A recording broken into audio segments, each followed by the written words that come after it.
Hi friends, అందరూ బాగున్నారా? నేనైతే బాగున్నానండి.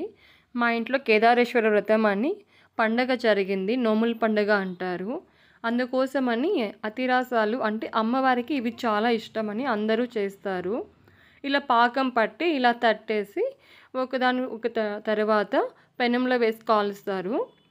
అవి ఇంకా కాలాక తర్వాత వచ్చేసి అన్నీ ఒక బేషన్లకి అట్లా వేసి పెడతాం కదా సైడ్న. అవి తీసి అతుక్కపోకుండా సైడ్న ఆరబెడతాము. చల్లారాలి కదా వేడి, అందుకోసమని సైడ్న పెడతాము ఒక్కొక్కటి తీసి. ఇంకా అలానే అన్నీ సర్చ్ చేసి తీసేసాను. చూడండి, బాగున్నాయి కదా, బాగా వచ్చాయి. అమ్మవారికి చాలా ఇష్టం అండి ఇవంటే. అరిసెలు అని కూడా అంటారు, కన్నడలో కజ్జాలు అని కూడా అంటారు.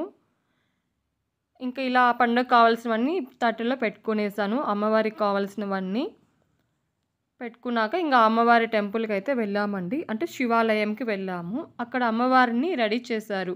ఇంకా అందరూ అయితే వచ్చేసారు పండుగకి.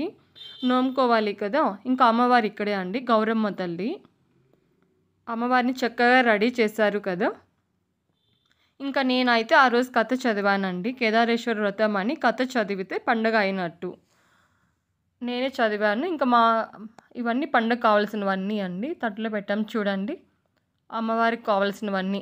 అంటే ఏకాదశి ఫెస్టివల్ కదా, ఆ రోజున చాలామంది చేస్తారు. కొంతమంది అమావాస్య కూడా చేసుకుంటారు, అంటే దీపావళి అమావాస్య రోజున.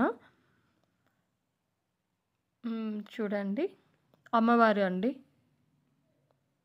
చాలా బాగా అలంకరించారు కదా. చెరుకులు అన్నీ, అమ్మవారికి కావాల్సిన పండ్లు అన్నీ, పూలు ఫలాలు ఏమేమి కావాల్సినవన్నీ అమ్మవారి దగ్గర మనం సమర్పించుకోవచ్చు. ఇంకా పక్కన శివుడు కూడా ఉన్నారు. అంటే శివాలయంలోనే కదా నోముకోవాలి. ఇంకా పక్కన శివుడు అయితే ఉన్నారు. ఇక్కడే అండి శివుడు. ఇంకా అలా ఒక ఫోటో తీసుకున్నాము. థ్యాంక్స్ అండి. నా ఛానల్ సబ్స్క్రైబ్ చేసి లైక్ చేయండి. Thank you friends. Bye. Next వీడియోలో కలుద్దాం.